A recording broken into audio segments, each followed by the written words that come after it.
आज की वीडियो बहुत ही ज्यादा इंपॉर्टेंट होने वाली है। क्यों? क्योंकि आज हम कंपेयर करने वाले हैं दो ऐसे प्रोजेक्ट को जिनको लेकर काफी लोगों के मन में कंफ्यूजन है। एक तरफ है कायरोडाओ और दूसरी तरफ वीबूस।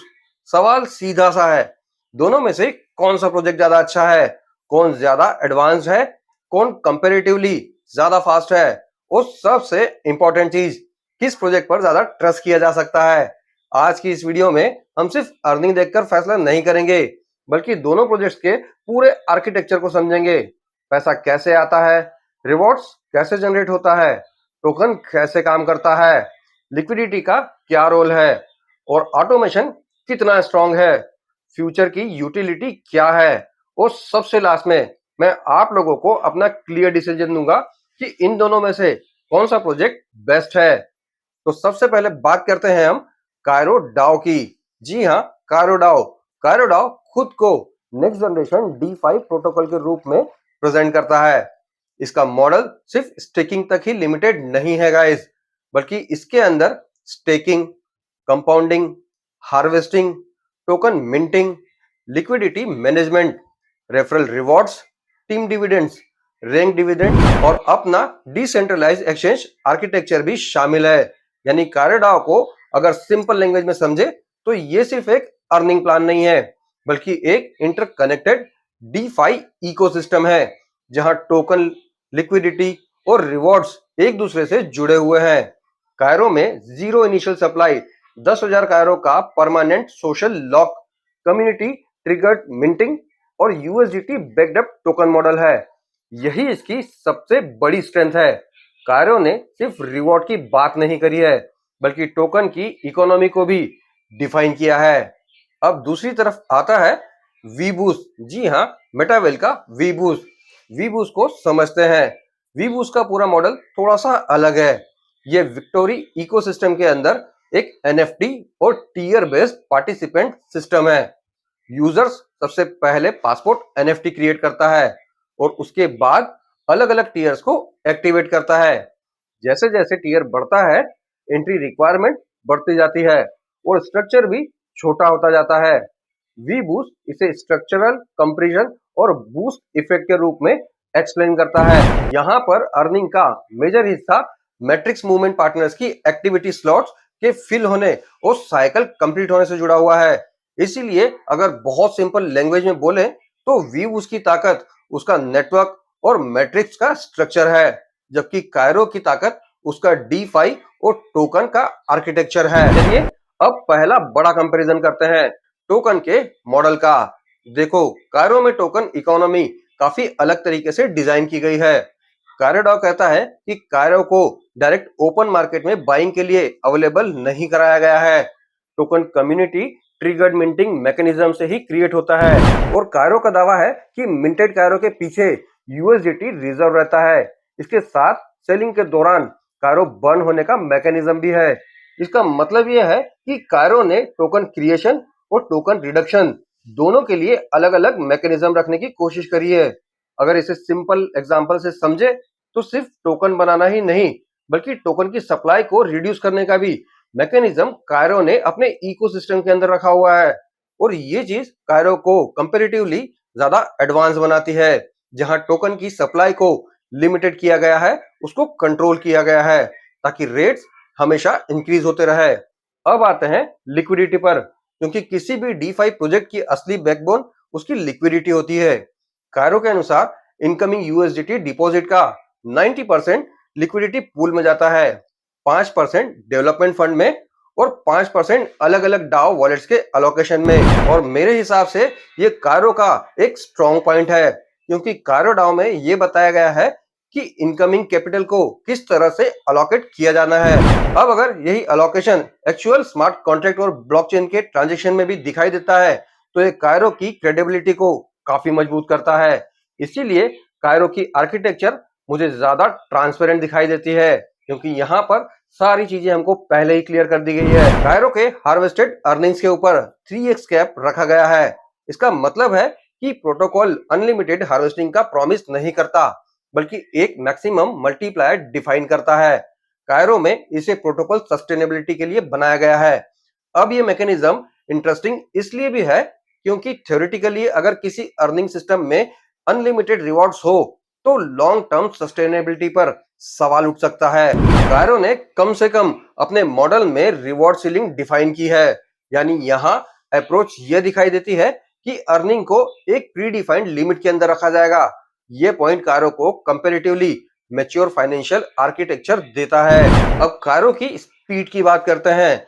कायरो में 3 मेजर स्टेकिंग टीयर्स दिए हुए हैं, ब्रोंज, सिल्वर और गोल्ड। ब्रोंज में 8 घंटे का कंपाउंडिंग इंटरवल है, सिल्वर में 6 घंटे का और गोल्ड में 5 घंटे का इंटरवल दिया हुआ है। साथ ही कैपिटल बढ़ाने के साथ पोजीशन को फास्टर कंपाउंडिंग ब्रैकेट में मूव करने की बात भी कही है। और यही वजह है कि अगर कोई पूछता है कि कायरो डाओ का सिस्टम फास्ट क्यों दिखाई देता है, तो इसका एक बड़ा कारण उसका हायर फ्रीक्वेंसी कंपाउंडिंग आर्किटेक्चर है। चलिए अब वीबूस्ट के अर्निंग मॉडल को कंपेयर करते हैं। वीबूस्ट में यूजर टीयर्स एक्टिवेट करता है, फिर स्ट्रक्चर में पार्टनर्स आते हैं, पोजीशंस फिल होती है और साइकिल कंप्लीट होने पर pre defined slot reward distribution होते हैं। वीबूस्ट के अनुसार पोजीशंस पर्सनल इन्विटेशंस, अपग्रेड्स और नेटवर्क मूवमेंट से फिल हो सकती है। इसका मतलब ये हुआ कि वीबूस्ट की अर्निंग काफी हद तक नेटवर्क एक्टिविटी और मैट्रिक्स मूवमेंट से जुड़ी है। अगर पार्टिसिपेंट कंटिन्यूअसली आते हैं और स्ट्रक्चर एक्टिवेट रहता है तो साइकिल मूव कर सकते हैं, लेकिन अगर एक्टिविटी स्लो हो जाए तो मैट्रिक्स बेस्ड सिस्टम पर प्रेशर आ सकता है। यही वो पॉइंट है जहां मुझे कायरो डाओ कंपैरेटिवली ज्यादा स्ट्रॉन्ग दिखाई देता है, क्योंकि उसका कोर आर्किटेक्चर स्टेकिंग और डीफाई मैकेनिज्म पर ज्यादा फोकस्ड है, जबकि वीबूस्ट में नेटवर्क एक्टिविटी का रोल काफी बड़ा है। अब बात करते हैं कायरो के सबसे इंटरेस्टिंग फीचर में से एक, वन वे AMM की। कायरो के हिसाब से यूजर कायरो को यूएसडीटी में सेल कर सकता है, जबकि डायरेक्ट यूएसडीटी से कायरो बाइंग में परमानेंटली डिसेबल्ड है। सेलिंग के टाइम कायरो बर्न होता है और यूएसडीटी का हिस्सा लिक्विडिटी पूल में रहता है, और ये ट्रेडिशनल डेक्स से काफी अलग आर्किटेक्चर है। इसका ऑब्जेक्टिव टोकन सप्लाई को रिड्यूस करना और लिक्विडिटी डेप्थ को स्ट्रेंथ करना है। यानी कायरो ने टोकन इकोनॉमिक्स को अपने डेक्स मैकेनिज्म के साथ में जोड़ा है। मेरे हिसाब से यही कायरो की एडवांस आर्किटेक्चर की सबसे इंटरेस्टिंग एग्जांपल में से एक है। टोकन, लिक्विडिटी और बर्न मैकेनिज्म को अलग अलग सिस्टम की तरह नहीं बल्कि इंटरकनेक्टेड सिस्टम की तरह डिजाइन किया है। अब अर्निंग लेयर्स की बात करें तो कायरो में डायरेक्ट रेफरल रिवॉर्ड भी है, 15 लेवल टीम डिविडेंड स्ट्रक्चर भी है। लेवल 1 पर 10%, लेवल 2 से लेवल 10 तक 5% और लेवल 11 से 15 लेवल तक 2% लेआउट स्ट्रक्चर दिया हुआ है। इसके साथ एक्टिव डायरेक्ट रेफरल्स के बेस पर लेवल्स अनलॉक होने का मैकेनिज्म भी है। इसके अलावा rank based weekly salary system भी दिया गया है। इसका मतलब कायरो में सिर्फ एक इनकम सोर्स पर डिपेंडेंसी नहीं रखी गई है, मल्टी इनकम्स के ऑप्शन है आप लोगों के पास में। अब वीबूस्ट की एक बड़ी फीचर ऑटो अपग्रेड और ऑटो रीएक्टिवेशन की बात करते हैं। वीबूस्ट में ऑटो अपग्रेड रिवॉर्ड के लिए एक हिस्से का इस्तेमाल करके अगले टीयर को एक्टिवेट कर सकता है।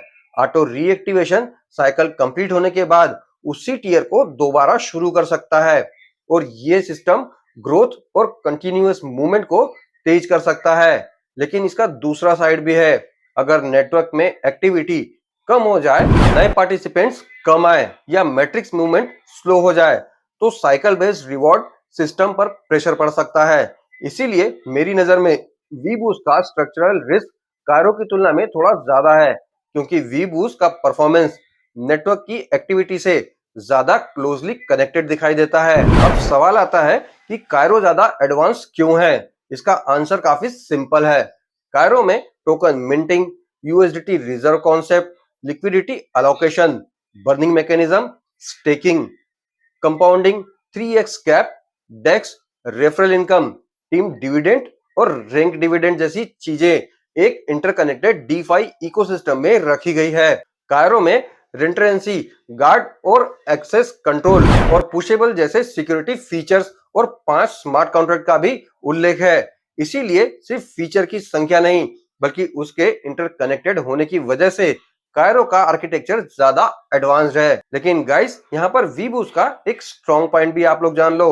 वीबूस्ट सिर्फ एक मैट्रिक्स प्रोग्राम बनकर नहीं रहना चाहता, स्टोरी इकोसिस्टम के अंदर game, V place, market place, V academy, trading terminal और ब्रिज जैसे फीचर मॉडल की विजन दी गई है। वी बूस्टियर्स को अपकमिंग गेम इकोसिस्टम से कनेक्ट करने की बात भी करता है। इसका मतलब वी बूस्ट का फ्यूचर विजन काफी बड़ा है। अगर ये इकोसिस्टम मॉडल सक्सेसफुली डेवलप होते हैं और यूजर्स वास्तव में इसका यूज करते हैं और सारी चीजें टाइम से डेवलप होती है, तो वी बूस्ट की यूटिलिटी बढ़ सकती है। लेकिन इसका रिस्क भी है, क्योंकि फ्यूचर यूटिलिटी एक बड़ा हिस्सा एग्जीक्यूशन और अडॉप्शन पर डिपेंड करता है। कार्यो का कोर मॉडल कंपैरेटिवली ज्यादा फोकस और DeFi आर्किटेक्चर के आसपास कनेक्टेड दिखाई देता है। अब बात करते हैं ट्रस्ट की। अगर आप मुझसे पूछोगे कि दोनों में से किस प्रोजेक्ट पर ज्यादा भरोसा किया जा सकता है, तो मेरा जवाब होगा कायरोडाओ कंपैरेटिवली ज्यादा ट्रस्टवर्दी दिखाई देता है। इसका कारण कोई इमोशनल प्रेफरेंस नहीं है। इसका रीजन है detailed architecture, defined token mechanism, liquidity allocation, 3x cap, burning mechanism, DEX design और मल्टी प्रोटोकॉल लेवल कंट्रोल। वहीं वी बूस्ट में NFT, matrix, auto upgrade, auto reactivation और फ्यूचर इकोसिस्टम डेवलपमेंट का role काफी बड़ा है। इसीलिए स्ट्रक्चरल डिपेंडेंसी को देखते हुए मुझे वी बूस्ट कंपैरेटिवली ज्यादा रिस्की दिखाई देता है। लेकिन एक बात फिर, इसे 100% सेफ का लेवल मत समझिए। ट्रस्ट का फाइनल लेवल तब बढ़ेगा जब हम स्मार्ट कॉन्ट्रैक्ट और ऑन चेन डेटा को वेरीफाई करेंगे। अगर मैं दोनों को सिंपल स्कोरिंग में समझाऊं तो कायरो को मैं लगभग 7.5 से 8 दूंगा 10 में से, जबकि वी बूस्ट को करीब 6 से 6.5 10 में से। इन्वेस्टमेंट स्कोर ये नहीं है, बल्कि अवेलेबल प्रोजेक्ट डॉक्यूमेंट के बेस पर ये चीजें मैं आप लोगों के साथ में शेयर कर रहा हूँ। कायरो इसीलिए आगे है क्योंकि इसकी DeFi आर्किटेक्चर ज्यादा डिटेल और इंटीग्रेटेड है। वी बूस्ट का इकोसिस्टम विजन अच्छा है, लेकिन उसकी सक्सेस नेटवर्क एक्टिविटी और फ्यूचर इकोसिस्टम एग्जीक्यूशन पर ज्यादा डिपेंड करती है। तो अब फाइनल डिसीजन भी सुन लीजिए। अगर सवाल है कि दोनों में से कौन सा ज्यादा एडवांस्ड है, तो मेरी चॉइस होगी कायरोडाओ। अगर आपका सवाल यह है कि किसका डॉक्यूमेंटेड आर्किटेक्चर ज्यादा स्ट्रांग है, तो भी कायरोडाओ आगे है। अगर सवाल यह है कि कौन कंपैरेटिवली ज्यादा फास्ट दिखाई देता है, तो कायरोडाओ का हाई फ्रीक्वेंसी कंपाउंडिंग और ऑटोमेटेड प्रोटोकॉल मैकेनिज्म इसे एडवांस बना देता है। और अगर सवाल यह है कि अवेलेबल पीडीएफ्स के बेस पर किस पर कंपैरेटिवली ज्यादा ट्रस्ट किया जा सकता है, तो मैं कायरोडाओ को वी बूस्ट के ऊपर रखूंगा। लेकिन इन्वेस्टमेंट के लिए फाइनल ग्रीन सिग्नल अभी भी ऑन चेन वेरिफिकेशन के बाद ही दिया जाना चाहिए और फाइनल डिसीजन आप लोगों का ही होगा। तो गाइस, मेरी फाइनल लाइन यही है, कायरोडाओ और वी बूस्ट में कायरोडाओ ज्यादा एडवांस और ज्यादा फोकस कंपैरेटिवली ज्यादा स्ट्रॉन्ग प्रोजेक्ट दिखाई देता है। वी बूस्ट का फ्यूचर विजन बड़ा है, लेकिन कायरो का करंट DeFi आर्किटेक्चर और डिटेल्ड और इंटीग्रेटेड है। और इसीलिए अगर सिर्फ दोनों पर मुझे एक प्रोजेक्ट को प्रेफरेंस देनी हो, तो मेरी प्रेफरेंस कायरोडाओ होगी। तो गाइस, अगर आप लोगों को भी लगता है कि वी बूस्ट और कायरोडाओ में से कौन सा प्रोजेक्ट बेस्ट है, तो आप लोग कमेंट करके जरूर बताइएगा। तो गाइस, ये कंपैरिजन भी आप लोगों को कैसा लगा वो जरूर बताइएगा। तो आज के वीडियो के लिए इतना ही, मिलते हैं नेक्स्ट वीडियो में। तब तक के लिए bye, love you all guys.